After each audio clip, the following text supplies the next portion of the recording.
Howdy, howdy do, Who fans, and welcome to the Big Blue Box podcast. My name's Gary. My name's Adam. And welcome to episode 307. Yeah.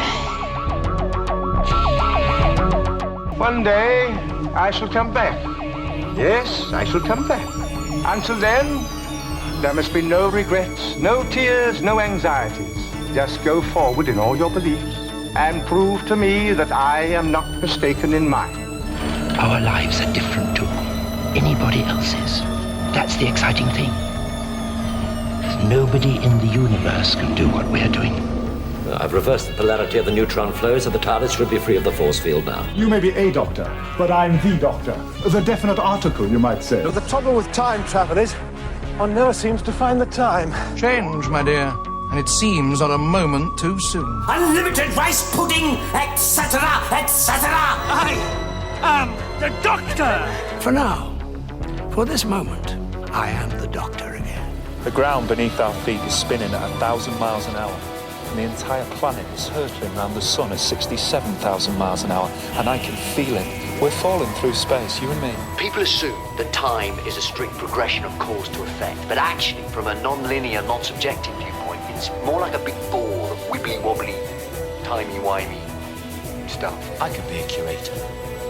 I'd be great at curating. I'd be the great curator. I could retire and do that. I'm the doctor. I've lived for over 2,000 years, and not all of them were good. I've made many mistakes, and it's about time that I did something about that. Bit of adrenaline, dash of outrage, and a hint of panic knitted my brain back together. I know exactly who I am. I'm the Doctor. Sorting out fair play throughout the universe.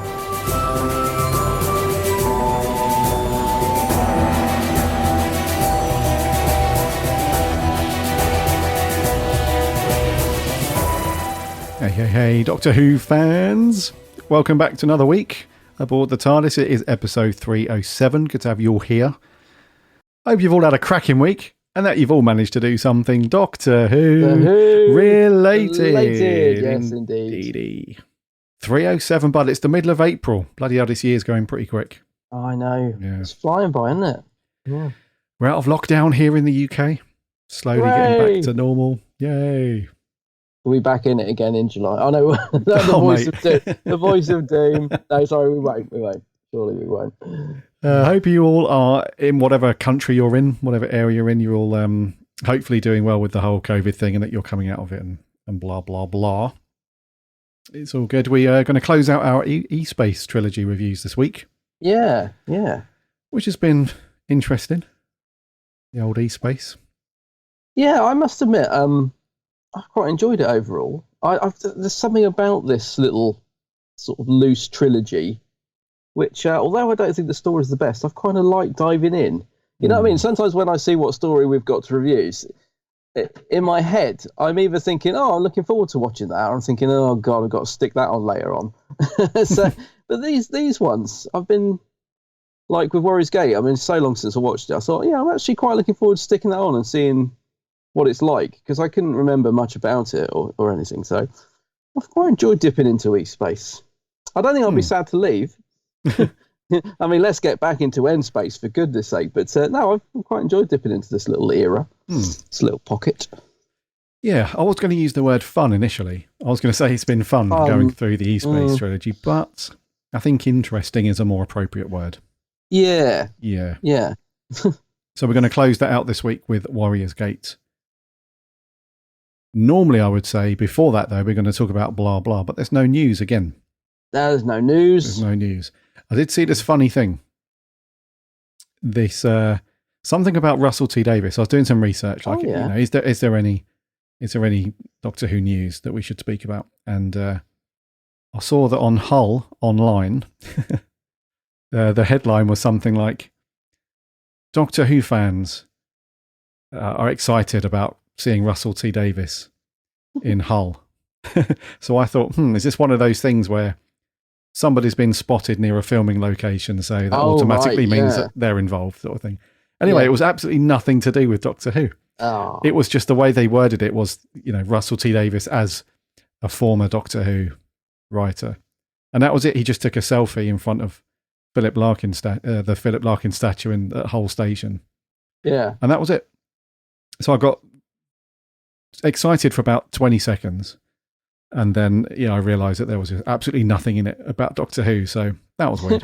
We're that desperate for news that we're just clinging on to anything now. Just, Stephen Moffat has been sighted leaving his house and going and getting his daily paper. Clutching at every straw possible. Yeah. For some news. Yeah.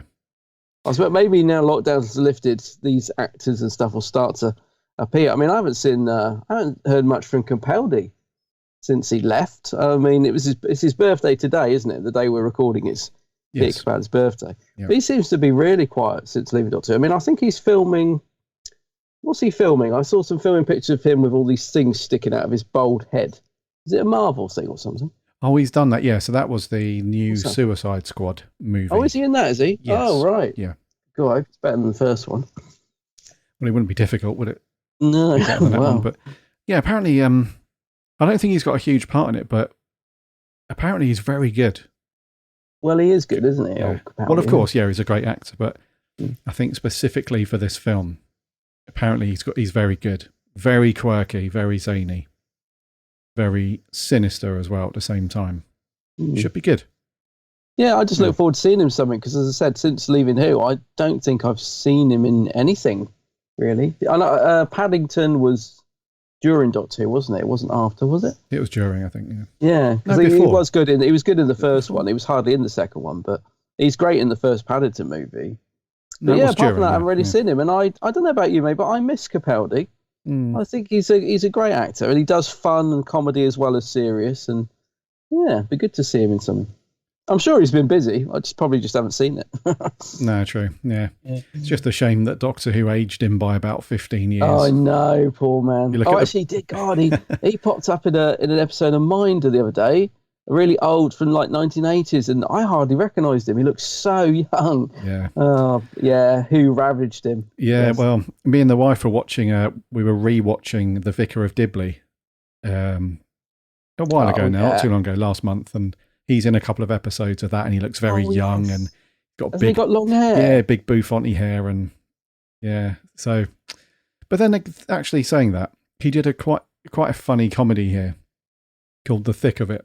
Like a political satire sort of thing, and he looked very similar to, when he had short hair as the Doctor.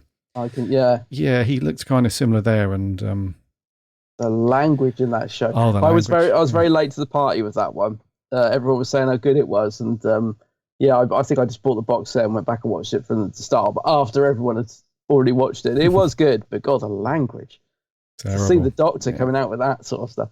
But but he didn't look dissimilar though to when to his Doctor and stuff. But it's post Doctor Who you can really tell the difference. Yeah.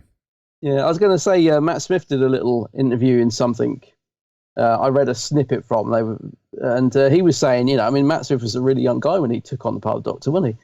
And even he said it's. They said, "Oh, do you still think about Doctor Who?" He's like, "God, it's the best job in the world. Of course I do." He said, but, it's really, really grueling. He said, I can totally understand why people do 3 or 4 years and bow out. And I thought, if he's saying that, and he's a young, fit man, it is a challenging part to take on, isn't it? So. It's full on, yeah. I think his words were, it was challenging and taxing. Yeah. So, so he could fully understand why you would do around 3 seasons, 3 or 4 years, whatever, and then do the off. Yeah, I completely understand that, man.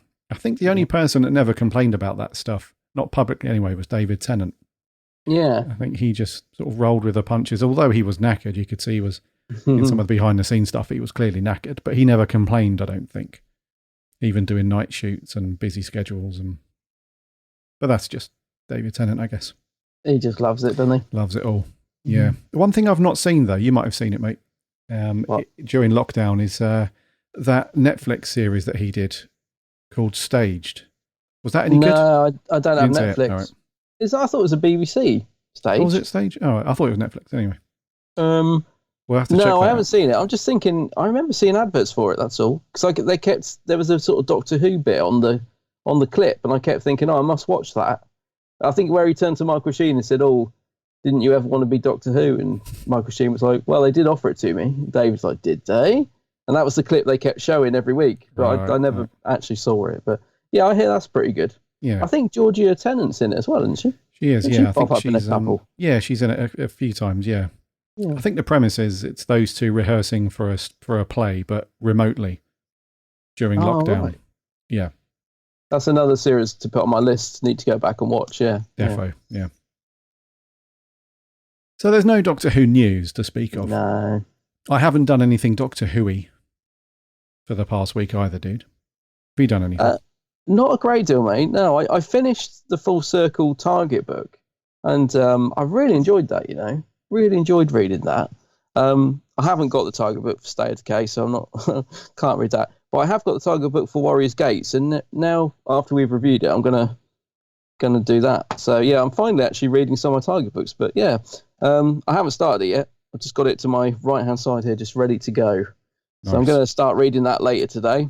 But no, I haven't really had a chance to do anything Doctor Who related. I've got some big finishes on order coming out this month, but I don't think they've been released yet. So the Dalek Universes I've pre-ordered, and I keep checking to see if they've released it yet, but they're still waiting for that. So yeah, so I've got a few things to keep me busy, but no, I haven't really done anything. I've still not watched the Katie interview, actually, on the season 8 set.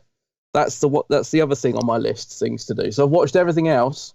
I watched all the other extras, loved it, devoured that set. But I've still got the Matthew Sweet and Katie Manning interview to watch, season 8. So the thing is, now it's brightening up. I don't know about you. The evenings are longer, and so I get this, you get like this glare reflection on my TV. So even though I've been stuck at home, I haven't really wanted to sit and watch TV because it's so bright out and stuff. So yeah, I've got a few things to watch. And obviously in the evening, the other half comes in, the time I would normally watch, sit down, little sherry poured. Let's get that Katie interview on. In he comes. Oh, you're not watching that rubbish, are you? And so, but yeah, I've got a few things. I've got a few things sort of lined up to do when I get a chance. Life, eh? But like you say, the weeks are flying by at the minute. Yeah. They are. Thank you very much to those of you that tweeted back some pictures of your Target books for State of Decay and your cassette tapes and stuff. Yeah. That was very cool. Yeah.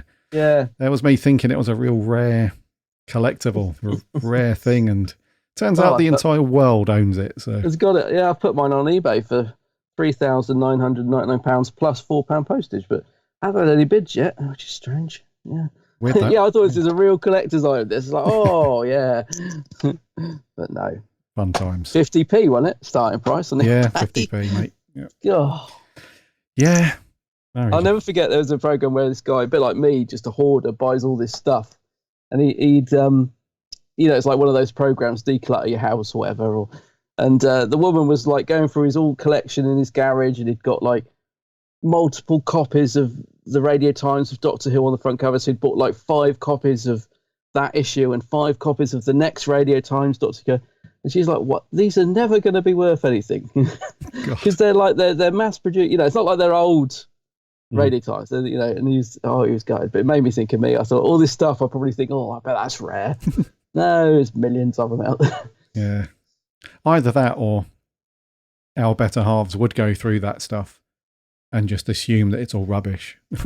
Yeah, be like, yeah, just get rid of it. Take the lot.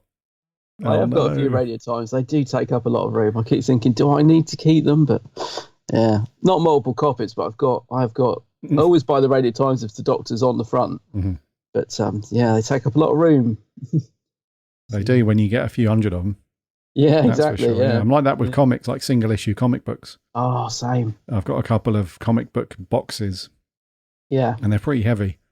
And I'm thinking, I was thinking about this the other day with comics and stuff. It goes back to this conversation that we've had numerous times about physical versus digital and all that jazz.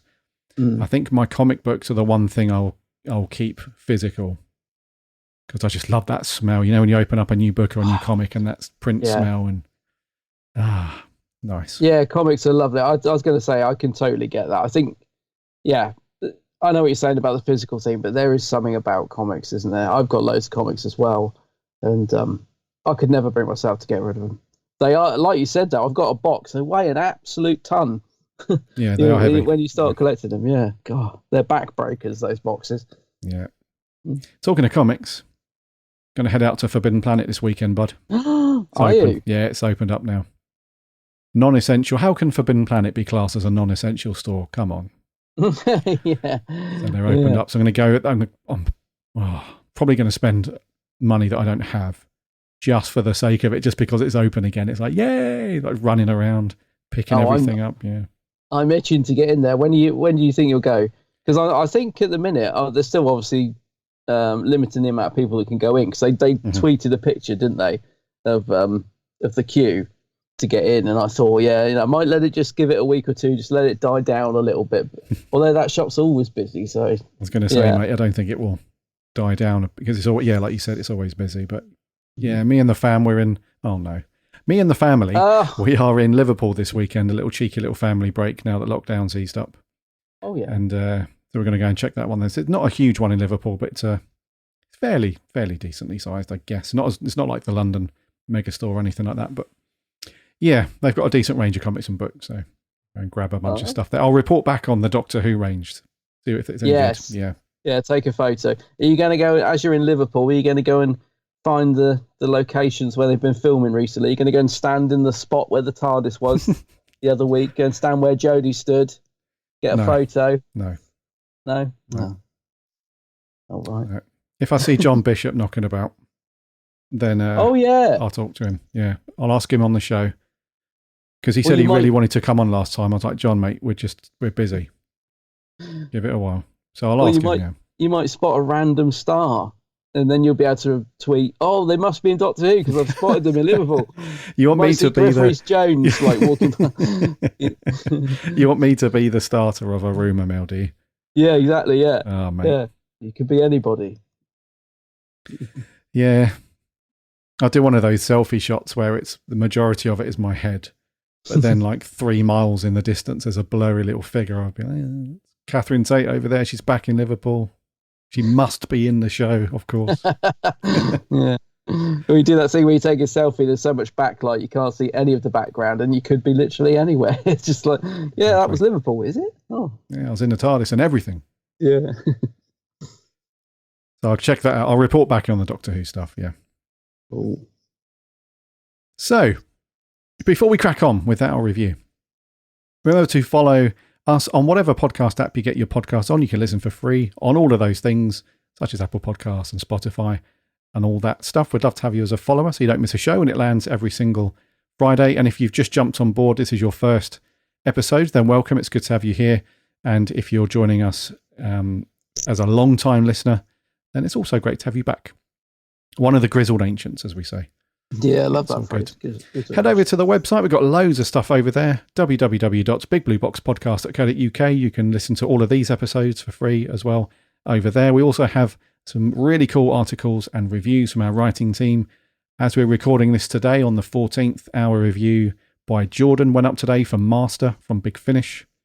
So check that out. And yesterday for you guys, the next review from Jordan from Big Finish is also The Lost Stories, the 4th Doctor story, Return of the Cybermen. So both of those are very interesting stories. Actually, I read Jordan's review this morning as I was editing and published them, scheduling them. So go and check those out. It's all good. We're on the socials too, Instagram, Twitter and Facebook. Do a search for us, or there are links on the website. We chat Doctor Who throughout the week, so come and get involved over there.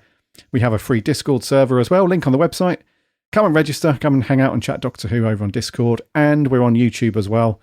Back on the live streams from this Saturday morning. Come and get involved and hang out and chat more Doctor Who. Lots of opportunities to chat Doctor Who. It's all good. Right, bud. Review time. What we got? Yeah, so we're drifting into E-Space for the last time with Warrior's Gate. Home readings show no space, no time, just like before. Lost control. We're adrift in E-Space. Come on, Doctor. We've got to do something. What did you see? Time sensitive. So it is here. The way out. All the gateways are one. What are you? We are Gundam. Shadow of my past and of your future. Alert! Danger! Warning! We exist to kill. Time's run out for you, Doctor. This place is in worse shape than we thought it was. It can't get worse than the back of beyond. You can't get worse than the back of beyond, eh? What a great line. Warrior's Gate. It was first broadcast back on the 3rd of January until the 24th of January, 1981. So a nice little New Year's treat for some people. Back in the early 80s. It was written by Stephen Gallagher, directed by Paul Joyce, uncredited direction also by Graham Harper. Stars Tom Baker, Lila Ward, Matthew Waterhouse and John Leeson, a couple of them for the last time. Half a dozen supporting cast members, and the synopsis, I am so glad that 4 websites like TARDIS.fandom.com and Wikipedia, because I would not know where to start. No, I was looking forward to your synopsis of this one. So here's the synopsis officially, I guess, from the Beeb. A strange creature forces its way into the TARDIS, steering it into a white void occupied only by the ruins of an old building and a spaceship. This empty space is a gateway to the past and the future. The creature responsible for taking them there is Birok, a member of the enslaved race known as the Tharol. The gateway offers the only exit from E-space, but the void is contracting. Are the Fourth Doctor and his friends fated to spend eternity in E-space? What final shocking revelation awaits the Doctor? Good luck, dude. What did you think to this one? Yeah, I must admit, I've watched this a couple of times. This is kind of why I'm looking forward to reading the book, because I'm really hoping that I can finally understand what is going on in this story, because I was so confused. I don't know, this is probably my 4th time watching it maybe, and over the years.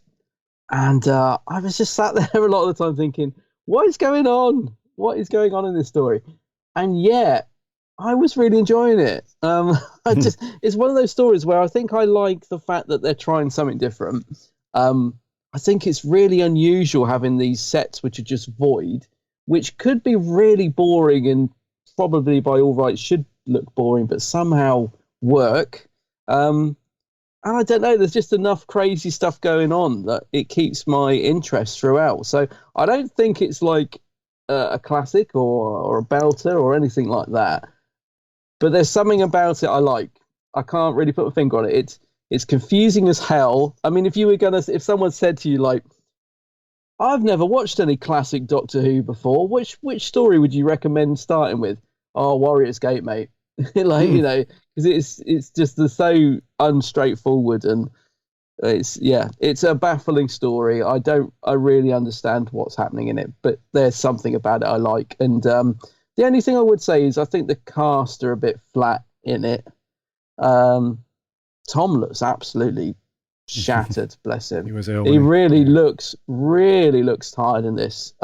Yet he still manages to give quite a compelling performance, actually. Again, there's something about Tom, just the wide-eyedness and the way he delivers his lines. He's still, even though he looks shattered, still a really big presence on screen. I think that helps as well. But Lala's quite strong in this one, I think, in the scene she gets. She don't handle that technobabble well, you know. I made a note of that. She gets some real tongue-twisting lines to say, especially when she first steps out the TARDIS, you know, when she's talking to the guys, and she's reeling off all this stuff as if it's just the most natural thing in the world. So credit to Lala for the technobabble. So yeah, it's a strange one, don't get me wrong, and certainly not for a first-time viewer. It's a classic Who, but there's something about it I liked, even though I was completely confused for 90% of the time. I quite enjoyed it. Even at the end, when I switched off, I thought, oh, I liked that, but what the hell was it about? So yeah, I don't know, strange one, a very strange end to the trilogy, but I don't know, something about it works. What do you think? Were you baffled? Did you like it? Were you just sat there thinking, will this ever end? Yeah. Well, for a start, it's absolutely just bonkers, isn't it? It's one of those stories, a bit like, I don't know, like Ghostlight. You know, when you're watching Ghostlight and you're like, just what is happening? Have I fallen asleep and I've missed a big bulk of the story? Because I don't know, man. And it's like that watching this one. And it's not like you get partway through the story, like halfway or 2/3 of the way, and you think the story's losing me a bit here. Within 20 minutes of episode 1, I'm like, I don't know. I have no, like my wife came in as I was watching this and she was like, okay, some more Doctor Who you recording tomorrow. I was like, yeah, I need to get this watched, but I'm just dreading it because I just don't know how I'm going to get through this review, because she was like, what's the problem? So I tried to explain the story to her. No good. She was like, yeah, good luck with that. So honestly, mate, I just cannot. I get the very rough outline of them being stuck in this void. I get that. And I get that the void that they're in is contracting, and unless they escape, then they're going to be stuck or worse. So they need to escape. So I get that. But I don't understand anything else in the story. I don't understand the Tharals. I don't get what they're about. I don't get the whole, when you go through the mirror portal, what the deal is once you're behind the mirror portal. I don't get why. Didn't get that. No. I don't get how and why the other people are stranded there on that spaceship. I don't know or get or understand why they're there, but they're there and they're trying to escape as well. And they find that probably the best option is to try and get through this mirror portal. And so they try and blast it with some massive satellite dish weapon thing, which doesn't work quite, which is quite funny. And then they decide to turn on the ship's engines and literally just blow the thing to smithereens, because that will work, which clearly does, so... And then there's this whole thing around when the Doctor's in this weird Gothic castle thing. You've got these robots, I think, but with... They've got dustbins on their heads. Yeah. Yeah. And one of them wakes up and decapitates the other one and runs off, but you never see him again. And all that stuff that the Doctor sort of wires him up and's got like this little pocket knife thing in his head, and he's twisting the screws and he's trying to get some communication out of him. And all of that conversation between the Doctor and this thing, I'm just like, right, but what does that? I don't know what. Like throughout every single episode, about half a dozen times, I'm like, do I need to pause this? It was almost like a Star Wars moment with the Rise of Skywalker. Like, do I need to pause this and go and read the book so that I understand? There's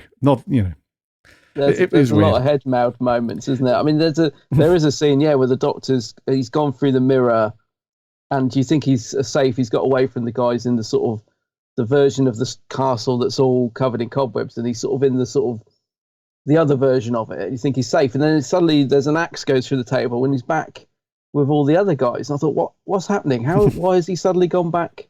Yeah, I was totally confused a lot of time. And the thing is, I really concentrated this time.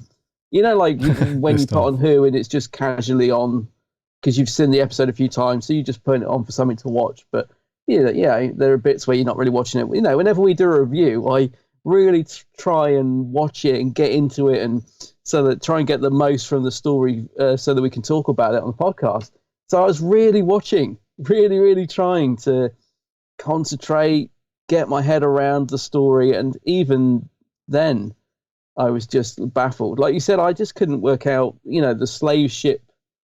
You got the slave ship, and then you've got these other guys that just seem to be wandering back and forth through the mirror, having a jolly old time. And I don't know, it just sounds like, are they trying to free them? Have they escaped? It's even weird, reading Wikipedia this morning, I was just still none the wiser, really. Yeah, but did you still find it an enjoyable watch? Or because that's the thing. Even though I was confused, is that I quite like things that are weird. So like the Prisoner is really sort of psychedelic and strange, and not like this, but it's that's what I kind of like about it, is that it's just testing, it's trying new things, and it's sort of trying different directions. So I think that's what I like about this story, is it's just a bit surreal. I like the surreal nature about it. But did you enjoy watching it, even though you're confused, or were you bored? No, I didn't. No? What I was going to say is the other thing that doesn't help this is that it was such a troubled production. you can tell a mile off that the direction's just all over the place. Yeah. Like really bad direction in this one. There's scenes where it's quite well documented, I think, that there was a lot of conflict between the original director who was on board. I think it was Paul Joyce. Paul Joyce, yeah. And then his arguments with the lighting guy, and John Nathan Turner got involved and he wasn't happy with things. So Graham Harper then jumped on board and did some writing and stuff. And then there was another director, and it's just a nightmare because there's quite a few scenes where, first of all, the sets just weren't lit properly. And then there was other scenes where you've got two actors. You know, there was those two guys on the slave ship, and they were, I think they were the comedy duo. Yeah, the maintenance guys or whatever. Yeah. There was loads of scenes where on set, because of the way it was lit, one of the actors' faces was in shadow. So you couldn't see his expression as he was talking, and it just looked awful. And there was another scene where the camera was put down quite low behind, the bridge part of that ship. It's sort of looking up, isn't it? And it's looking up, and it's through like this little metal bar, but that's covering one of the actors' faces. And the set itself is just atrocious. Like, you can tell they've built this really creaky old wobbly thing, but they ran out of money to put wood on to finish off the console. So they've just, you can see they stapled gun just black cloth around it like you do in a high school play sort of thing. It's so that bit doesn't look safe, does it? The bit they're stood on that girder, I kept thinking every time they move it rattles as if it's just going to collapse. I thought, God, yeah, it doesn't seem like a very sturdy set. It was closed down, mate. Was it? The set was closed down for health and safety, yeah. No way. No BS, mate. Really? Yeah, I mean, I don't know why I'm surprised, because it looks like it should be closed down. Yep. Wow. Yep. So alongside all of that just terrible communication between director, lighting, cinematography, all that stuff, you had the strike, the BBC strike. So all the carpenters and all the workforce, the people that keep these things going at the BBC, they all went on strike. And then... not to even mention Tom and Lala still not talking to each other at this point. Of course, yeah. Must have been the tension and stuff on set with all this stuff going on must have been a nightmare. I mean, I said the cast were a bit flat earlier. I reckon it was just probably, they probably didn't understand what was actually going on in the story. I think they say, a lot of the actors say in the commentary, we had no clue what the story was about. We just read our lines, which kind of comes across, doesn't it? They do look a bit like they are just saying the lines. And also, I suppose the tensions on set. There's a really good little documentary on the DVD with Paul Joyce. Well, it's a making of the show, but Paul Joyce, the director, I'm going to throw him a little bit of slack because I totally agree with what you said about the direction, but he was not right for directing Doctor Who. Basically, I mean, with Doctor Who, you got to come in, you got to make it in breakneck speed time, and just get it done. Paul Joyce comes in and he wants to make a feature film.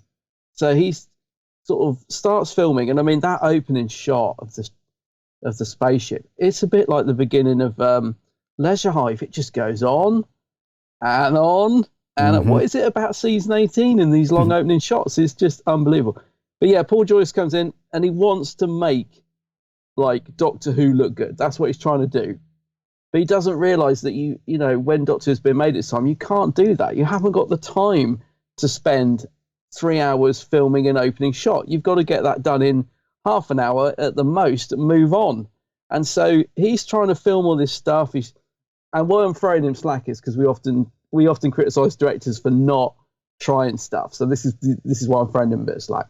He does try and shoot from different angles and make it look interesting.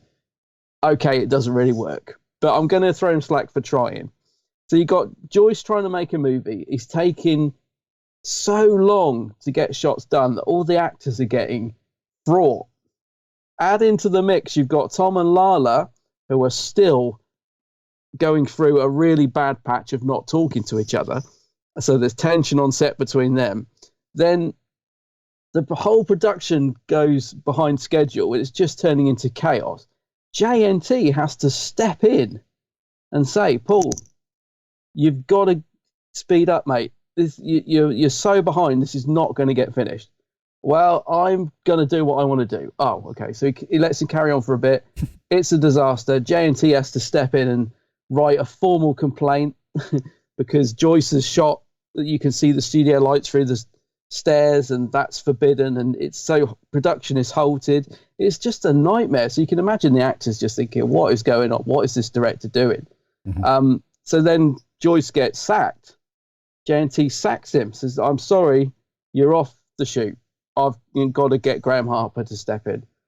So JNT and Graham Harper spend half an hour trying to work out the studio notes to get this thing finished. Paul Joyce, being a bit cocky, thinks, "Go on then, lads. Let's see you do it. I'm just going to go to the BBC bar." Goes and sits in the BBC bar, waits half an hour. JNT comes back in. "Paul, can you carry on, please? Because we can't understand it."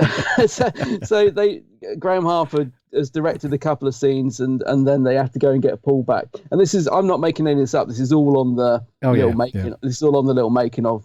It's about 15-20 minutes long, and so he wasn't right for Doctor Who because of the way it was made then. But I like the fact that he's trying to be ambitious and make Doctor Who look good in his vision. He's trying to make a feature film basically, but you just can't do that. You just got to get in and shoot it. So, but what a fraught, what studio. A faff around. Yeah, what a faff around. Can you imagine Tom and Lala in the middle of all this? I bet they were doing. Poor old poor old Matthews probably sat on K9 in the studio going, "Oh, I don't want to be here anymore." Well, yeah, because we've spoken about over the last couple of weeks as we've spoken about Tom and Lala and their joint dislike of Matthew Waterhouse to a degree.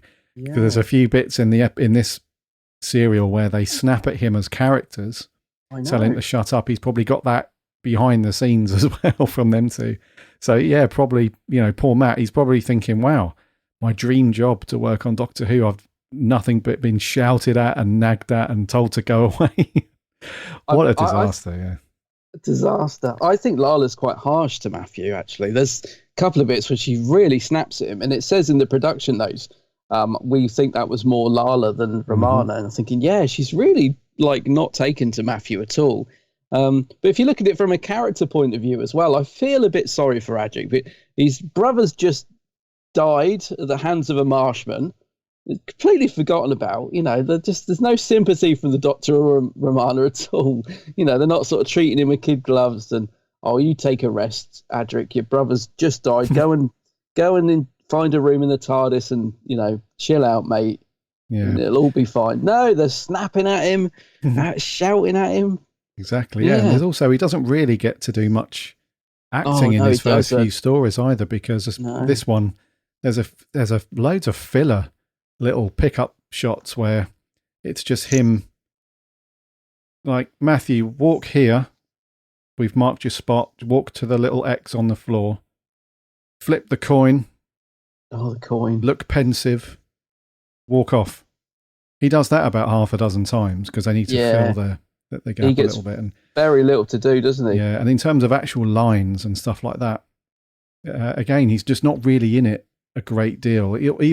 He's better in this than he was in the other two ones. I think he's settled down just a little bit. Like, there's no more of this weird strut as he walks around, this nervous sort of walk, and the interactions with him and Lala Ward are quite cool, even though she's a bit snappy.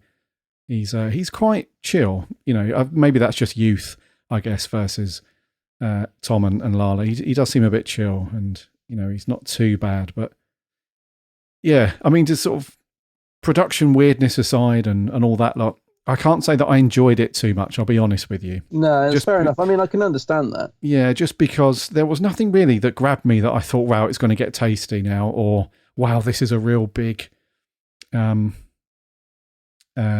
sort of scene coming up where it's going to be a showdown between the Doctor and the crew people from the slave ship and that stuff, or even these weird skeleton androidy things. They troubled the Doctor for a minute or two and he just walked away and ran away and then went through the mirror, and also the Tharrell people, the lion-looking dudes. Yeah.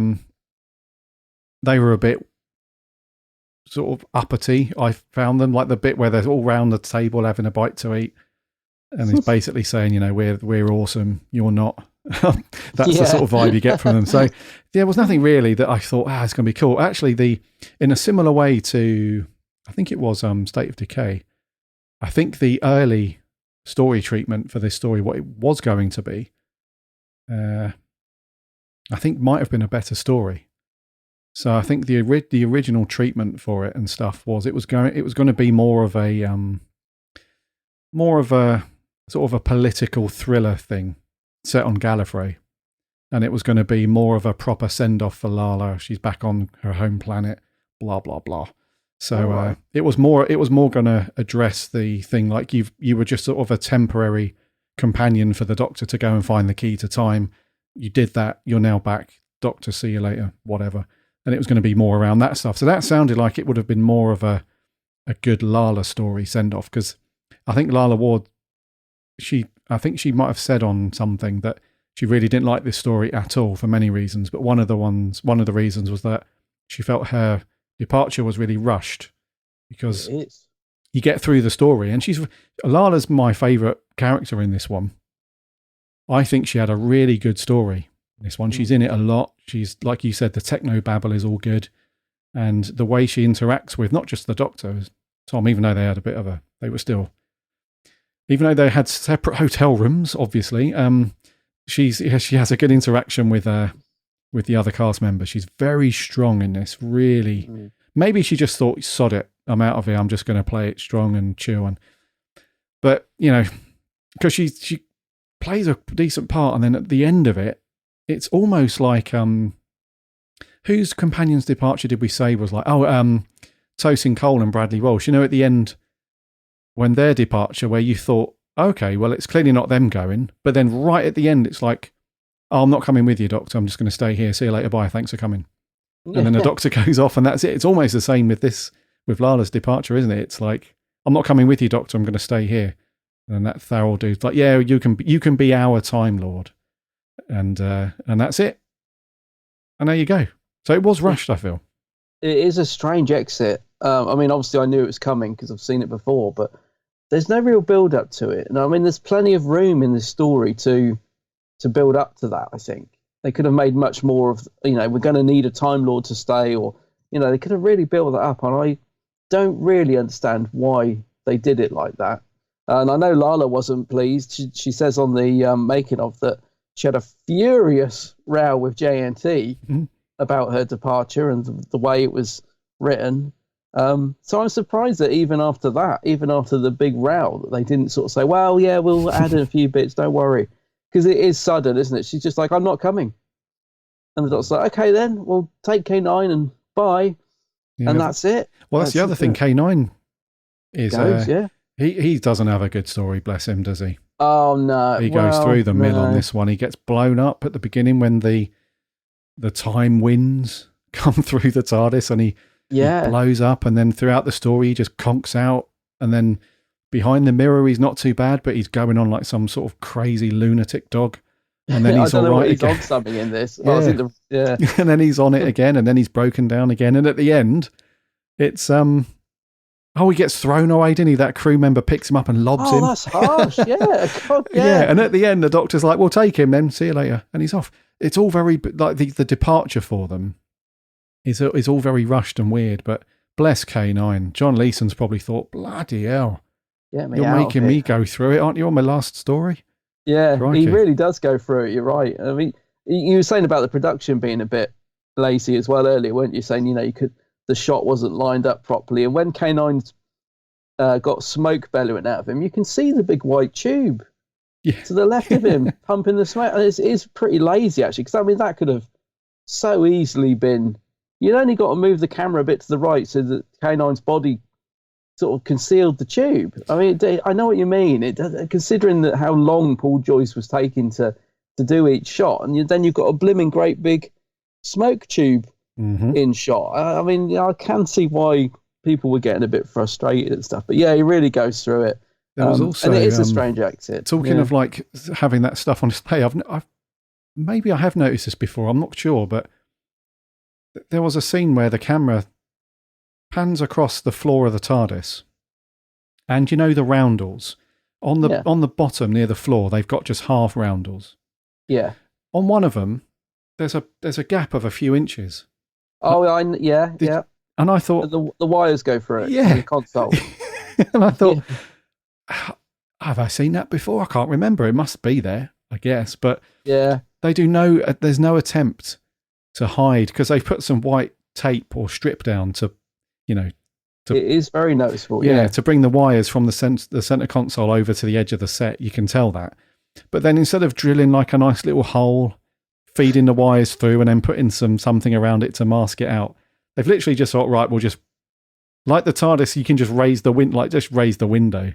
We'll pop the cables through there. Oh, there's a big gap there. Sod it. This is the end of the E-Space trilogy. Sod it. No one's going to notice. There's some good stuff, though. Let's talk about some good stuff. We don't want to destroy the story for the whole review, but there is some good things. You could tell that they were quite experimental with some of the effects. Did you think it was an error in the filming, or did you get that it was like a phase shift kind of effect as they were in the TARDIS a few times? There's a bit where the actors go a bit blurry and it sort of fades in and out. I was like, no, that's an intentional thing because it does it at various moments throughout the story. And then they did certain things with this bit where the Doctor's walking and he leaves like a sort of echo, I suppose, behind him. I liked that effect. And the Tharrell does it as well. And there's another bit when they're outside, it's all black and white, but the Doctor's in colour and I love that stuff. So they tried to do some cool effects, which wasn't too bad. I imagine John Nathan Turner's like, oh, bloody hell. Not only are we behind with on-set shooting, he wants to do all these effects. I can imagine his frown at that. But the coin effect, I think, drove them nuts. I think he spent hours trying to at the beginning. Even see what it is. Apparently that took forever to get that blimming coin shot. But no, I love the black and white photograph stuff because it's so simple. Yeah. Just a black and white photograph, but then you key the actor in colour. And for once, the edging around the actor doesn't look too bad for the time. Because, there are certain shots in Doctor Who where they do that similar sort of effect. And it's a great big fuzzy line around them and it looks dreadful. And I don't know if it's just because the photographs are black and white, it conceals it better or what. But those shots, I think, look really, really nice. They're just unusual. And my favourite one's just the very first one where Tom is sort of looking at the camera about to walk through a gate. It's a really odd shot. Yeah. Like, what is he looking at? I think what he's supposed to be looking at is he's supposed to have just come through the mirror, maybe. But it's almost as if he's looking for them to say go. I don't know. Anyway, I really love that shot of him walking through the gate. So those shots are good. I didn't like the TARDIS bit, though, that you were talking about. The juddery, because it's sort of, it's subtle. So you're not sure, like you said, you could quite easily mistake that for being an error on the, a fault on the camera or something. Because if you're watching this on VHS, for example, back in the good old days, I would think that was a problem. I would think, oh no, the tape's faulty. Like, because you used to get that effect on the VHS. And if you got a tape, sometimes it wouldn't play properly and it would look a bit like that. Like the picture was just jumping about a bit. So I didn't like that effect, but the rest of it I did. I really like the echo effect. Thought that was pretty cool. Again, really simple idea, but it's nice, works well. It was cool, actually. It was. Yeah. Well, you could at least tell that they wanted to do some cool stuff. It wasn't just let's just have the Doctor walk casually across the set and that'll be it. At least they tried to do something a bit more, because I think back in the day, I think people did expect. I don't know the percentage of it, but I imagine there was quite a high number of people that back in the 70s and 80s, these effects were arguably quite good for TV back then. Yeah, I would think so. And then as time's gone on and that technology has progressed and we look back, we have these classic sayings, don't we, about classic Doctor Who wobbly sets, bad visual effects and that stuff. But I think sometimes without those things, the stories can feel a little bit flat visually. Yeah. So even though some of them are a bit ropey, I think we need them to a degree because that's what makes classic Who. That makes sense. No, it does make sense. Yeah, and I agree. I'm just amazed that so Paul Joyce said to JNC, I just need some expenses because I've got to go down to Paris and I'm not sure how you say it, Paris Castle in Wales, Paris, however you say it, to take some photos. And they're like, yeah, okay then. I mean, they must have got some photos they could have used in the archive, but now old Joyce goes off for a little jolly weekend to take some photographs to use in this production. I'm just amazed at that.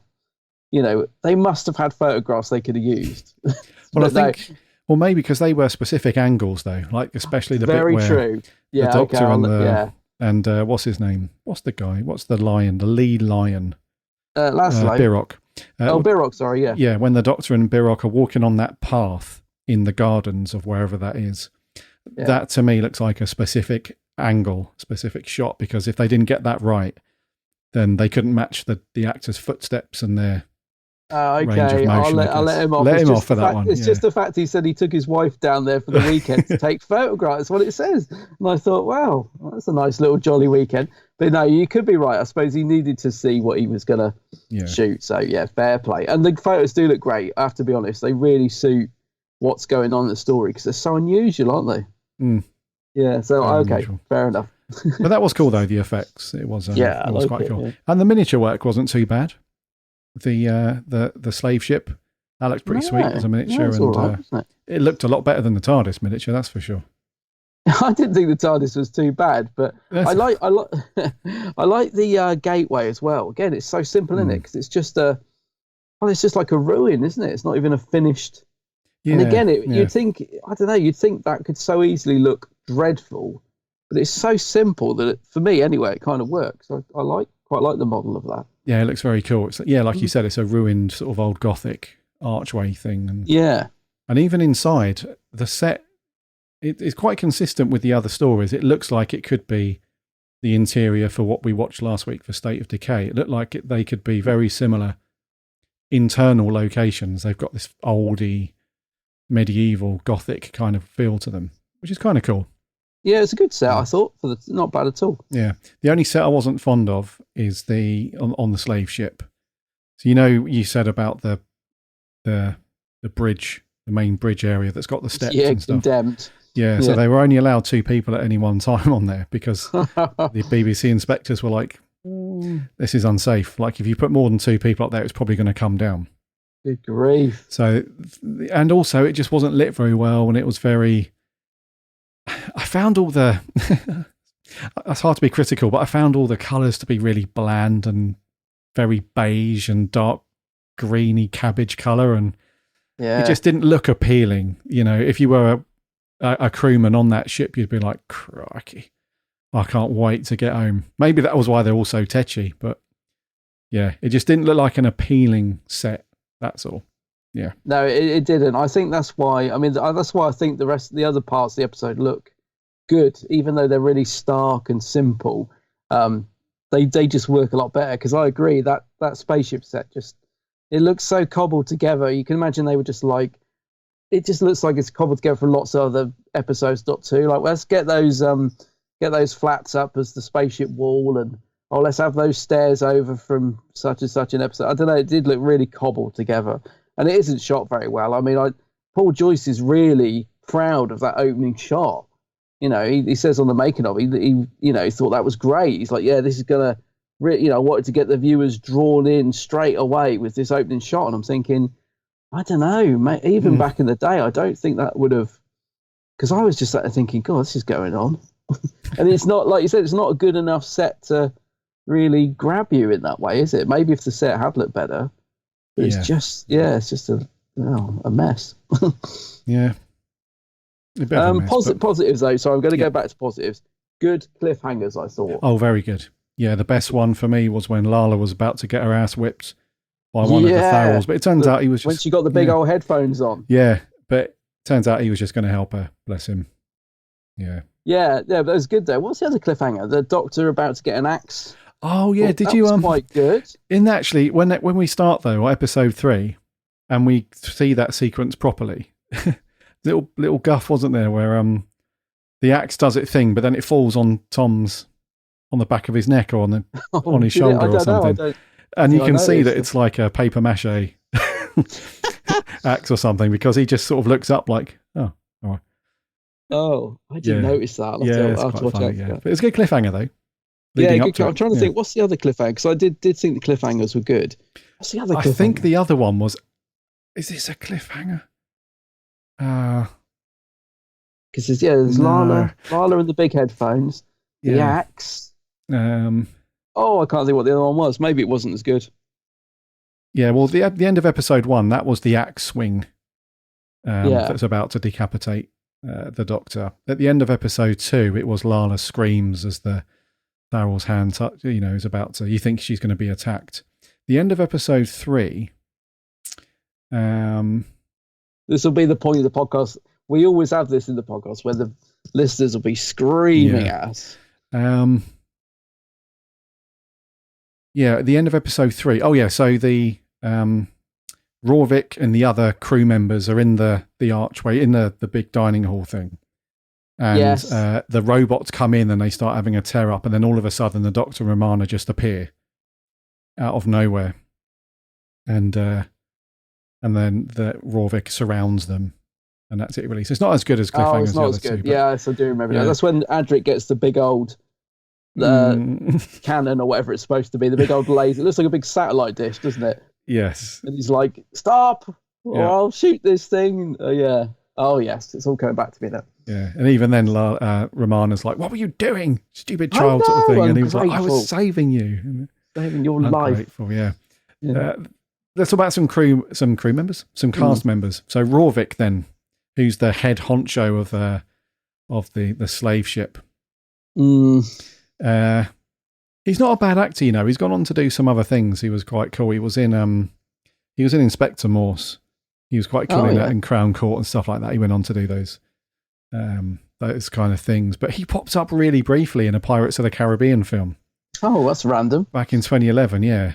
Blimey. I didn't recognise him then, but according to Wiki, but he's still with us. He's 91. Is he really? Yeah. Oh wow. Yeah, old Clifford. But there was one scene that had me in stitches, dude. I had to pause it. Oh, I know. I bet I know what it was. He's up on the balcony or something, and I think he's kind of looking at the camera, but quite not. He's looking sort of right beside it. But you could almost excuse that he's probably wanting to speak to the viewer. But he's doing this really. What's the best way to describe it? Evil cackle. He's doing like an evil character, like a typical evil. I'm revealing my evil plan to the viewer, and the Doctor will never find out. But he does this thing where he's like, things are changing, and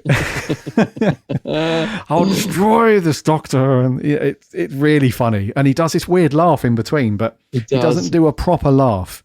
The only thing that changes is the sound coming out of his mouth. His face doesn't change to signify that he's got this evil laugh going on. He's got this weird twitch in his eye and he's staring. I mean, it's quite intense. It's quite cool, but mate, I had to pause it because I was like, right, I'm going to go make a cup of tea because I'm cracking up laughing. And if I carry on cracking up laughing, I'm not going to hear the next bit. And because this story is so bafflingly weird as it is, if I miss or don't hear some of it, I'm going to be really lost. So at that point, I had to pause it and go and put the kettle on and come back to it, mate. I did think that was hilarious. I knew you'd be finding that funny. His best evil cackle. It's like, no, come on, Clifford. You've got more in you. Let's have your best evil laugh. Whoa, ho, ho, ho, ho, ho, ho. Yeah. It always sounds, yeah. I know. I thought it was funny as well. It was amazing, though. But he was, one thing I will say, mate, I hate to go back to negatives, but I found all the actors, the supporting actors for the slave ship were not good, man. There was one dude as well. I don't know his character name. He's the one that picks up K9 and just hoys him across the set. Packard, I think. Packard, probably, yeah.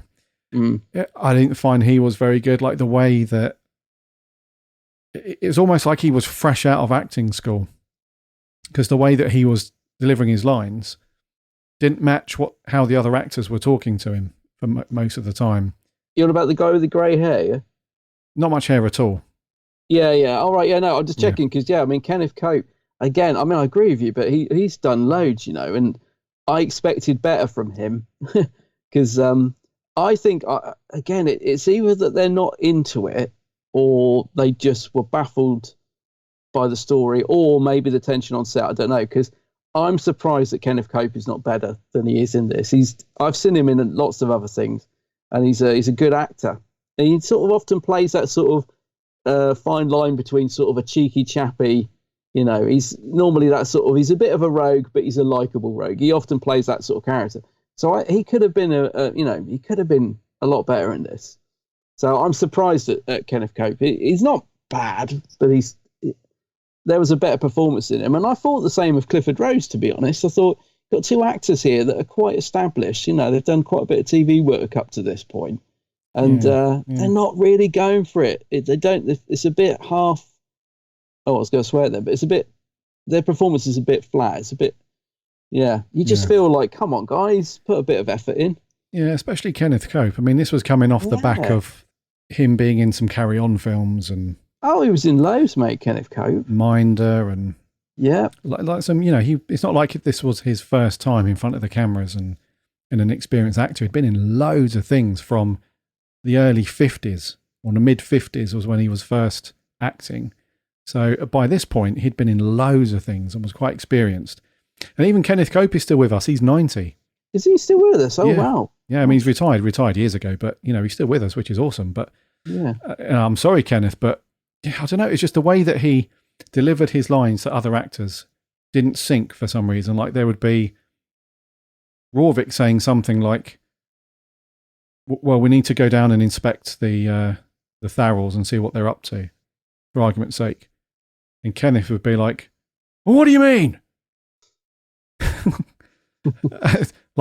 Why are you shouting at him? Like I don't know, it's weird. Like the way he was responding to people, it was like, it was weird. It was like two different, as if they were doing two different performances. Exactly, they weren't gelling, basically. Yeah. Paul Joyce is probably like, look, Kenneth, mate, need a bit more. Just shout I it think a Paul bit Joyce more. was just having a mental. He was cracking up at this point. Yeah. I know they weren't great. I didn't think they were bad, but they weren't great either. But they were better than the guy with the beard. He was really lame. Oh, the guy who's carrying around the big box. Oh, he carried around the navigation tool. Yeah, that was the size of a small human on the front of him. Like it's like a Yoda pouch. Yeah, I mean, come on. There's what else is in that thing? Probably a brandy bottle. I should think a bottle of brandy or something. Yeah, I wouldn't be surprised. It was that. Yeah, that was. I'm thinking, what is that? It's like a massive thing, like the size of a good camping backpack. Yeah, you would normally whack on your back with a yoga mat on it, just on his front, and it's got a tiny little display on the top. I was like, that's prop design for you. That's prop design. But he was rubbish. I mean, there's a bit when he was rubbish. He was rubbish. There's a bit when Borak sort of has to push past him, and he sort of looks. I think he's trying to look dazed or something. Yes. He just sort of stands there. There's no sort of performance at all, really. Yeah, I just thought he was really weak. What do you think of the double act in this as well? Again, for me personally, a missed opportunity to bring a bit of fun to this wacky story. Like, what were they called? Aldo and I wrote it down because I knew I'd forgot. What was it? Aldo and Royce, is it? I think it's either Aldo and Royce or Aldo and Laszlo, I think.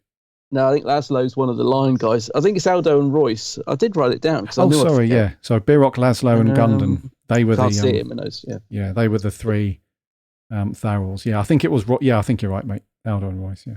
Yeah. So what do you think of that? Because for me, I thought they could have been quite a fun sort of bit of light relief in this story, but again, the actors just seemed really laboured, but not very good. You can see what they were going for. Yeah, exactly. Yeah, you could see the potential was there. It's not well executed on set in front of the camera. Yeah, maybe in rehearsals they were like, "Oh, this is going to be quite funny and jolly and a bit of light relief." But when it came to it, maybe I strongly believe, mate, that all of the production problems, Tom and Lala going at it, and just I honestly feel like it just cast a bit of a bad vibe over the filming on this one. Yeah, that and the direction's drama. I mean, it just seems troubled, the whole thing, doesn't it? If you think about it from a supporting actor's point of view, you've been cast in an episode or a story of Doctor Who. So you're probably thinking, oh, wow, Doctor Who's popular show. It's going to be great. And then when you get there, you've got Tom and Lala fighting all the time. You've got Tom that's just quite ill at this point as well. And he's not really feeling it. Because that's another thing. You're like, wow, I get to work with Tom Baker on Doctor Who. Is going to be cool. And he's not really feeling it. He's not in a good mood. He's ill. He's fighting with Lala. You've got this annoying little kid running around. And then you've got the director fighting with the producer, and it's all crap. And then you've got strikes and sets being shut down. So you probably thought, yeah, a bit of a dark cloud, I would say. So the supporting actors are a bit like, yeah, not really feeling it. There's just no oomph, is there, at times? There's no oomph. Yeah, I think that's the thing. There's no oomph. Yeah. From those guys. Yeah. It could have been a good double act, though, I think. I like a double act in Who.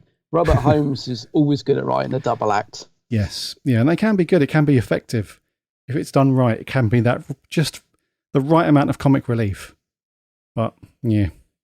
Who's the guy that comes in at the end as well? Because he comes in and he starts operating on one of the bear creatures, whatever they're called. And again, there are a good couple of horror moments when they're, like the thing twitching on the bed and stuff. There's a couple of good little moments like that, which are quite creepy and, that sort of classic Who horror feel to it. But there's a bit at the end, where one's going mad because he started to do something to it. But I didn't know who that guy was. Sort of seemed to appear out of nowhere. He was probably in it before. I probably just didn't notice him. He was in it, yeah. He was in it in a couple of scenes, but he didn't. Yeah. What was he doing to the thing at the end? Like, what were they trying to do? Well, I think they were trying to wake them up so that they could, because from what I gather, because the Tharals are sort of time sensitive, I guess they can navigate through space and time. Yeah. I think they were trying to get them plugged into the ship so they could navigate their way out of whatever they were in, this void thing. But because for whatever reason, either a technical issue or something, it was blowing the circuits, wasn't it? And things just weren't happening. So I think Rorvik was just like, well, wake them all up, plug them all in and see which one's working. It's a bit horrible, really, a bit dark, that. Yeah, it was a bit dark, yeah. Yeah, they're essentially slaves and they were just killing them one by one until one of them, well, injuring them, should I say, until they worked. So, yeah, a bit dark, that. But yeah, the crew member that starts doing that stuff, yeah, he has a good death, though. Yeah, I mean, he can't. Yeah, he does. Yeah. A good death. If you're going to be in Doctor Who for a short time, you want a good death. Yeah. You cross the live and neutral wires. Yeah, that's right. Yeah, because that was quite a good shot, actually, wasn't it? When you saw the wires touch the chair. I mean, that again quite close to the knuckle. Yeah. What did you think to the actors playing the Tharals then? So, what about Birok then, David Weston? Well, it's quite theatrical, wasn't it? He just struck me as someone that would be better suited on a theatre stage, but I didn't think it was bad. It kind of suited it in a way. But I mean, I like all the stuff they do. Like he connects very well with Lala, doesn't he? Yeah. With Romana, I should say, and all the sort of hand touching and all that sort of stuff was quite a nice little touch. I thought he was all right. I mean, gosh, he's under all that stuff, and he still delivered a fairly decent performance under all that mask and hair. No, I thought David Weston, was not too bad. Same for Laszlo, the other guy, Laszlo and Gundan, the other two. Yeah, they were all right. Just again, a bit like everything else in this, just a little bit, seemed a little bit flat. Yeah, a bit flat. I've seen worse. Birok was okay though. He was just a bit, like you said, theatrical at times. Well, I'm just thinking of the scene where he first steps into the TARDIS and he sort of delivers this, I am the future and I'm the past and all this sort of stuff. And I don't know, it was a bit weird, really, a bit theatrical in a way. There were some scenes where he was written to be that way, I think, and it was a bit weird. Well, yeah. He's saying to the Doctor, I think the Doctor's trying to get out of him, like, what's going on?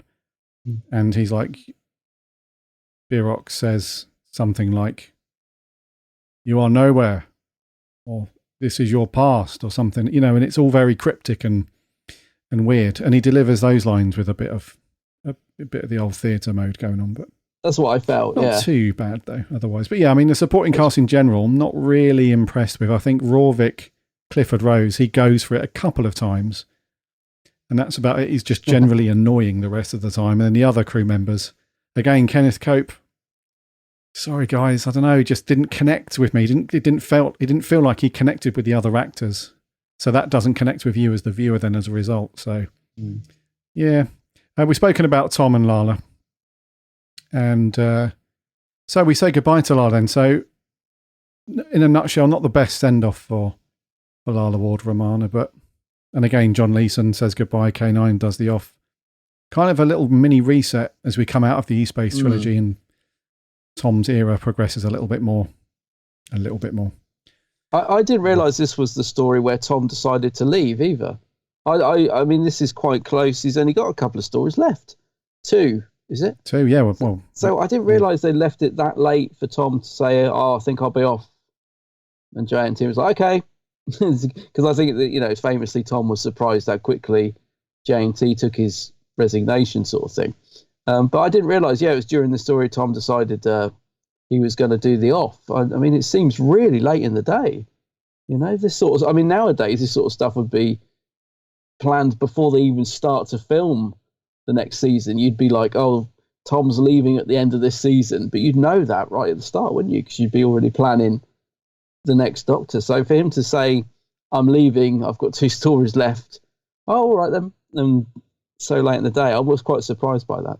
Yeah. I mean, whether it's because Lala was going and John Leeson and, he'd been the Doctor for quite a few years now. I mean, it does feel like you can see why he decided it was probably time he went. But I think he was still surprised how quick JNT was like, okay. Well, I think it was a combination of, from Tom's point of view, he was probably like, this is just rubbish. I'm not really enjoying doing this thing at the minute because I'm just feeling like crap. I'm ill. I've got earache over here. Got the old glockenspiel. Old Lala just doing a nut every 5 minutes. And maybe he just thought at this moment in time, just not really enjoying it. You can tell that although he's still good and he does still give a decent performance, it's not the usual Tom from the previous series, is it? It's not the usual. No, it's not. So he probably thought at the time, it's just rubbish. John, I'm out of here, mate. Yeah. And from John Nathan Turner's point of view, he's probably like, well, that's not actually a bad thing because I've got my own ideas about where I want to take the show and the character, and you're just too difficult and too stubborn to try and invoke any kind of change. So if you're going to go, that's actually not a bad thing. You've been around for a while anyway. Let's get a new Doctor in and then we can start making some changes to the show. So from his point of view, he's probably like, it's actually a blessing in disguise. Hate to see you go, but this is now a good way to get some changes made. Because Tom wouldn't have gone for some of the stuff that happened in Davison era. He wouldn't have gone for that stuff. So no, and I would imagine JNT, because I think I'm right in saying this is his first season 18 is his first year of production, isn't it? Although he's sort of been around doing other bits. I think this is the first year he was producer on the show. I think I'm right in saying that. So yeah, like you said, he's probably itching to sort of, have a clean slate, if you like, in his own Doctor. And Tom, probably a bit difficult to work with at this point. So yeah, JNT was probably didn't snatch his hand off, but was probably quietly relieved that he could get his own Doctor on the screen, I would think. Yeah, probably like, oh, you going, are you? Oh, Tom. That's bad, isn't it? Right, well, I've got to run. And then as he sort of ushers Tom out the door and shuts the door, Tom can just hear like a champagne bottle popping and he's on the phone. Oh, no. no, I'm joking. Poor old Tom. Old Tom, yeah. But apparently, I was going to say, apparently they were down the pub together after Tom had told him they thought he'd go down the pub, and because I think although they had a bit of a sort of their relationship there was quite a lot of friction between JNT and Tom. There was also a sort of respect, and I think they got on all right outside of work for a bit. But yeah, they were down the pub when the news sort of was leaked or broke, and so Tom was rushed from the pub to make the announcement, and I think that's where we get that really somber interview with him, where he's by the TARDIS in his pinstripe suit, and he's really just doesn't look like he wants to be there. I have a feeling that might be from where he'd been down the pub with JNT, just chewing over the fat, and they're like, "Oh God, it's been leaked, so we need to make an announcement." Well, precisely, you could just tell that Tom wasn't in that headspace at this time to be fully enjoying it. Mm. If you rewind time, go back to his previous seasons or series, and not just him in front of the camera, but any interviews that he did and turning up at the kids' school and having a good crack with all the kids. And then you can tell that he was just on fire, like he was loving it, and although he was difficult at times, he was still, don't know. Whereas in this one, this series especially, just doesn't seem to have that same glow about him. It does feel like things are winding down. So we've got two stories left in Tom's era. Yeah, and obviously Lala leaving, K9, and you know that Tom's, out of it after two more stories. So it definitely fit. And the more somber tone, the darker costume, it all feels like it's sort of headed in that direction. And that sort of feels quite natural, which is, I think, why I'm surprised that it was sort of this late in the day that he said to Jane, "Oh, I'm off," because it already sort of feels like they were heading that way, doesn't it? Mm-hmm. So yeah, quite understandable. But yeah, it's a strange, quick exit for Romana. It kind of works. I kind of like the fact that she's staying to help out the Tharalists or whatever they call. I can't say it. The Tharals. Tharals, sorry. Yeah, she's staying to help them out, which is kind of cool. And she needs K9, so that all works. I always thought, well, what am I getting confused? I always thought that after Romana walked off and the Doctor had given K9 to her, I always thought he said, "I suppose we're going to miss Romana." But I must be confusing that with something else. I was waiting for that line. Mm. When he puts his hands against the doors. Or is it Leela? I suppose we're going to miss Leela. No, I don't know. No, but I was waiting for a line that wasn't there, and I must be getting it confused with another story, because he doesn't really say anything, does he? He just gets in the TARDIS and he's with Adric. He's probably thinking, "Oh no." He's thinking, "Oh yeah, great. Where can I drop Adric off?" Yeah. No, I'm not sure what that line's from. It sounds familiar though. It rings a bell, but yeah, it's driving me mad trying to say. This is another moment when the listeners will be screaming at me, but I'm just trying to. I thought he turned the door shut and he said, "I suppose we're going to miss Romana." That sounds more like a Davison line to me. Oh no, it's Tom. I can see him doing it. But yeah, anyway, someone will let us know. One of the listeners will let us know. Yeah. Lastly, for me, mate, on my notes is I thought the music was quite good. Still going down this synthy kind of electronic sounding route, which is kind of cool. Peter Howell doing some music on this one. I liked the music. I thought it was Paddy Kingsland again, because it got that, like you said, that electronic synthy sound. But yeah, Peter Howell. Yeah, it's good. I liked it. It's good. Yeah, not too bad. Have you got anything else on your notes, bud? Not really. No. Okay. I think it's me to go first. Go on. I'm going to give this a 6 out of 10. Ooh, I thought you'd be around a 6. I'm going to score this the same as I have the rest of the E-Space trilogy, a 7.5. I've just enjoyed them all on the same level, even though what I do like about this trilogy is that every story has been quite different. I mean, this is a million miles away from Full Circle, and it's totally different to State of Decay. So I kind of like them as 3 very different stories. And I think they've got their own merit. But I like them equally. So it's a 7.5. Okay. Cool. Right. What did our awesome listeners think then? Actually, if you could rate the E-Space trilogy, would you give it a 7.5, I assume? Yeah, I've rated every... Yeah, so I would. Yeah, sort of 7.5, yeah. Okay. I'd rate the whole trilogy as probably a 6.5. Oh, really? That's quite a bit low. Can't push you to a 7. All 3 of them. Higher than a 7, higher than a 7. Well, I gave Full Circle a 6, State of Decay a 6. Actually, I've given them all a 6. Oh, so it's a 6. I thought I gave State of Decay a 7. Anyway, yeah, I'll probably give it a 6 or a 6.5 as a trilogy.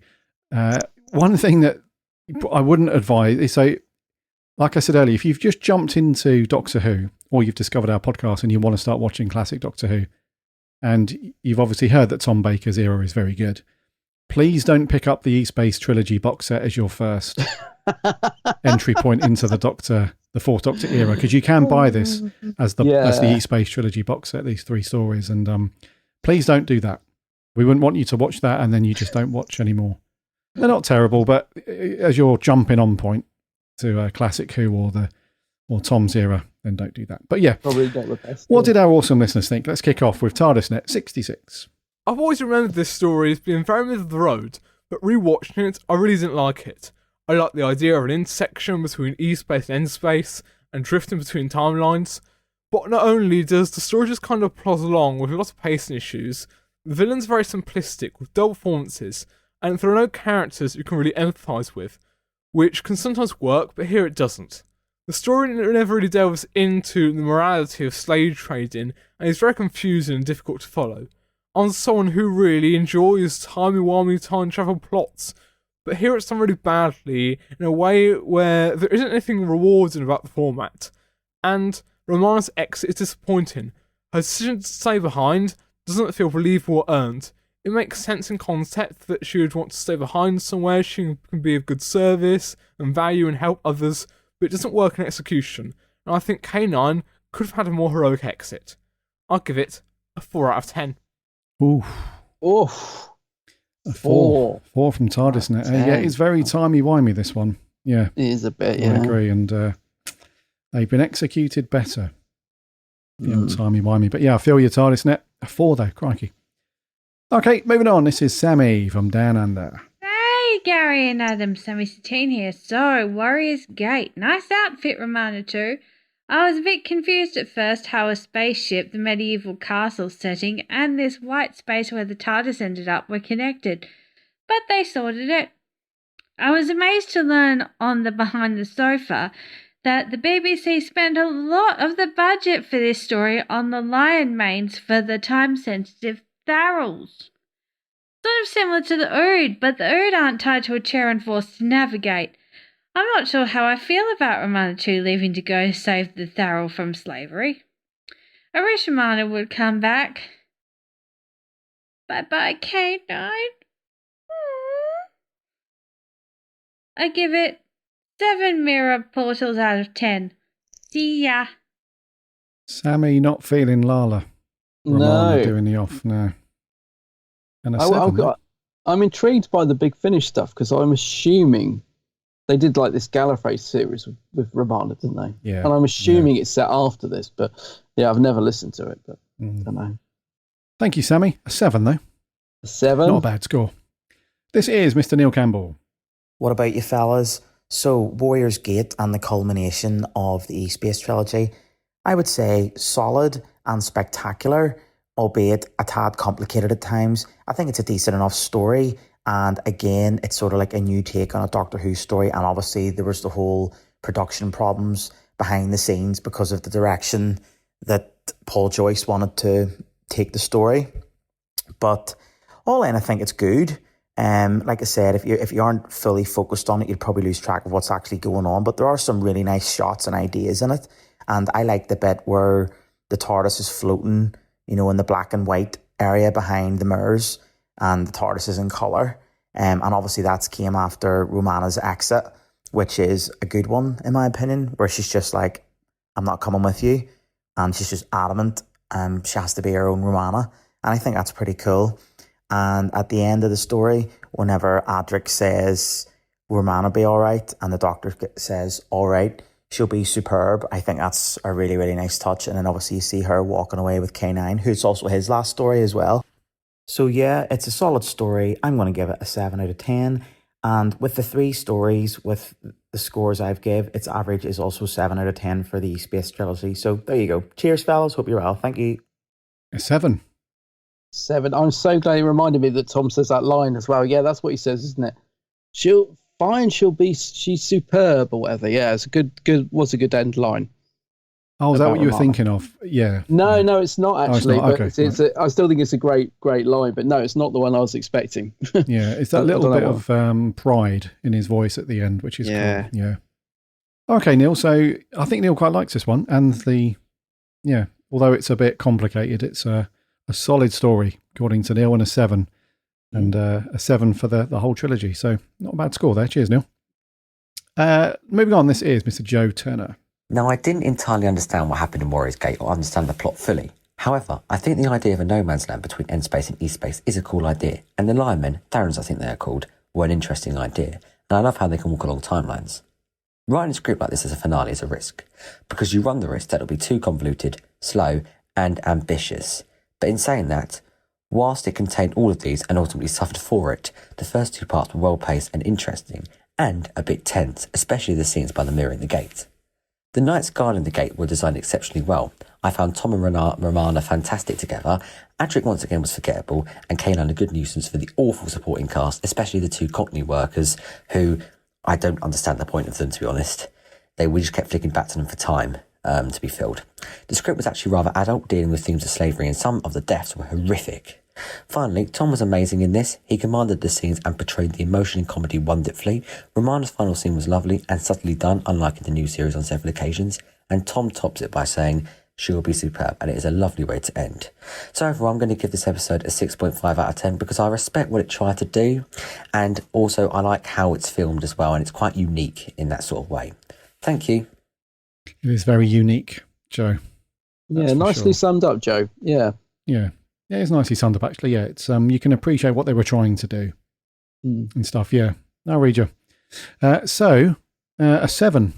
Was that a 7 from Joe? I don't think he gave a score. I don't think he gave. Okay, I thought he gave a score. Anyway, yeah, but nicely summed up, Joe. Good stuff. Last review is Mr. Seblane. Hello, Gary and Adam. I hope you're all well. So this week on the podcast we're reviewing Warriors Gate. Well, I rewatched this one about 2-3 weeks ago. And I don't remember a lot, really. I remember the plot being very confusing. I remember being pretty boring in parts. Well, I say parts, most of it. I just couldn't really get to grips with it at all, really. I tried to watch it, but I just kept yawning, I'll be honest. I wasn't sure what was going on. Romana's departure at the end is very weird and rushed and not very well handled, I'd say. But it's okay, it has some nice moments. But that is literally about it, sadly. I'd give it a 4.5 out of 10. Bye for now. A 4? 4 from Seb. Couldn't get into it. No, Seb not feeling that one. No. You can kind of see where Seb's coming from, though. To a degree. It's just, it's just a bit of a difficult watch at times. Yeah, definitely. Yeah. Sorry, I can see both sides of it. I can appreciate people that do like it. I can appreciate the uniqueness and all that stuff. But at the same time, for me at least, it was a bit of a struggle. Yeah. Yawning a lot, he said. Yeah, yawning. Yes, another fun. Yeah, another yawn. Yeah. Yawn fest. I must admit, I did crack the odd yawn myself. Yeah. Anyways, that's our audio reviews from our lovely listeners. Thank you very much, guys. Much appreciated, as always. Going to move on to the socials now. Over on Twitter, we had Doctor Who Home. Says, watched this 2 times, had no idea what was going on, but I enjoyed it. Then watched it a 3rd time when it came out on Blu-ray. Still had no clue what was going on, but enjoyed it a little bit more. I will say it looks very nice, though. A 7 out of 10. Chippy T. Really like this. The styling is different with phased movement, and we finally learn about E-Space. Tom is excellent, and Adric is what Adric always is, annoying. With a G, annoying. Nice villains too. Out of nowhere, Romana says, I'm off-ski, and is seen no more, which is weird. But Chippy T gives it an 8 for its uniqueness. Fair enough. Our writer, Jordan Shortman, says, not my cup of tea, but I can appreciate the big sci-fi concepts at play. It's a shame that the whole supporting cast look bored stiff, because the set design for the spaceship and gateway look great. A rather strange departure for Romana and K9. Good, but not great. Mr. Dan Pinn says, I've watched this one 5 times and I still don't have a clue what's going on. I do love the sets, the stone gateway, the banquet hall, and the mono 2D backgrounds. They're all great. The 80s synth soundtrack is pretty cool. Farewell, K9. You were the noblest hound of them all. Dan gives it a 6.5. Edward Giluli. This is an odd story. I admire what they tried to do, that they tried to do something different, but that's not to say that I enjoyed it. I don't really know what's going on in his story, and I find it a little bit boring as well. 6 out of 10. Ooh. Tom, Titan Sci-Fi, says, really love the special effects in this one. Sad to see Romana and K9 depart so quickly at the end, though. 7.5. Cool. The Lost on Gallifrey podcast. Like Ghostlight, and to some extent the Moffat era, I've always liked Who when it's a bit baffling. Always keeps me coming back to try and figure it out and find previously missed details. Visually stunning, some great camera work, and a fab otherworldly feel. A little gem, 8 out of 10. Oh, nice. A little gem. And Sarah Louise, the running Whovian. I really struggle with this story. There were some good ideas, and I think the parallel times in the Great Hall were staged well, but for the most part it seemed to be all over the place. The most consistent element being the Chuckle Brothers. Sarah gives it a 5.5. And over on Facebook, Jeff Waddle says, didn't have a clue what was going on when I watched this on transmission. The era went too scientific and serious to be fully enjoyable. Now I can understand what's going on, but despite some very good set pieces and a decent script, there's still very little to enjoy in this one. A 4 out of 10, Jeff. Oh, Jeff. Aaron Ball says, a very unique story where the no budget works. The white background makes for an atmospheric setting. Romana's exit is very odd. She seems to be happy to be leaving, and John finally gets rid of K9. Overall, not as bad as people say. Adric doesn't do much, but I'd give it a 7 out of 10. Charlie Turner, my favourite from the E-Space trilogy, as far as I can remember, even though it can be a little confusing on first viewing. Absolutely horrible exit for Romana, though, as she was brilliant and had that chemistry with the Doctor. Not 100% sure for definite, but most likely a 7 out of 10. Okay. Joseph Howarth, it's probably a brilliant-looking story, the way how the Doctor travels after Birok. It's not much, but it's effective and works with the context of the story. I'm honestly surprised they didn't do more stories like this. Anyways, Romana's exit was very odd and rushed. I guess JNT hates K9, ? Joseph goes on to give it a 7.5. And Andrew Stewart says, this is the weakest of the E-Space trilogy. However, I still really enjoyed it. I'm not entirely sure who the villain is, but if it was Rorvik, then he did a good job of making me hate him. What a pompous twit he is. The story is actually quite simple and spreads nicely throughout the 4 parts. Birok was an interesting character and you feel sorry for his race of people. Tom Baker is really good, whilst being very broody, but also not afraid to pull out the odd comedy line, which I have no doubt were Tom Baker's ad-libs. Andrew goes on to give it a 7.5. So thank you very much, you guys, over on the socials. The Facebook reviews typically are quite long, so I can't read them all out, but just head over to our Facebook page and click on the post. You'll be able to read those longer reviews and interact over there.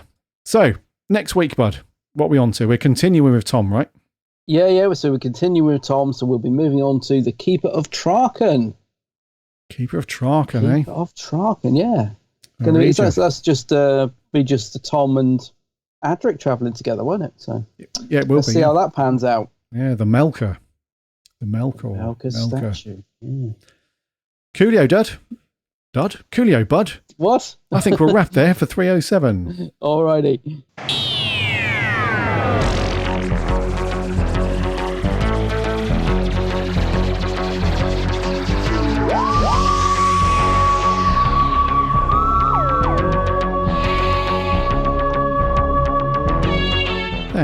Thank you, everybody, for coming back and listening to another episode of the Big Blue Box podcast. This was episode 307.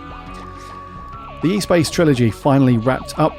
I think you enjoyed it a bit more than I did, dude, admittedly. I think, a bit more. Yeah, 7.5 for you, about a 6 for me. And thank you so much to all of our listeners who have come in on the socials or sent in your audio reviews. It's very much appreciated. Love that part of the show, hearing what you guys think about it. Next week, as Adam said, we're continuing with our Tom Baker month, and we're going to go through to the end of his run. Next week, it's the Keeper of Traken.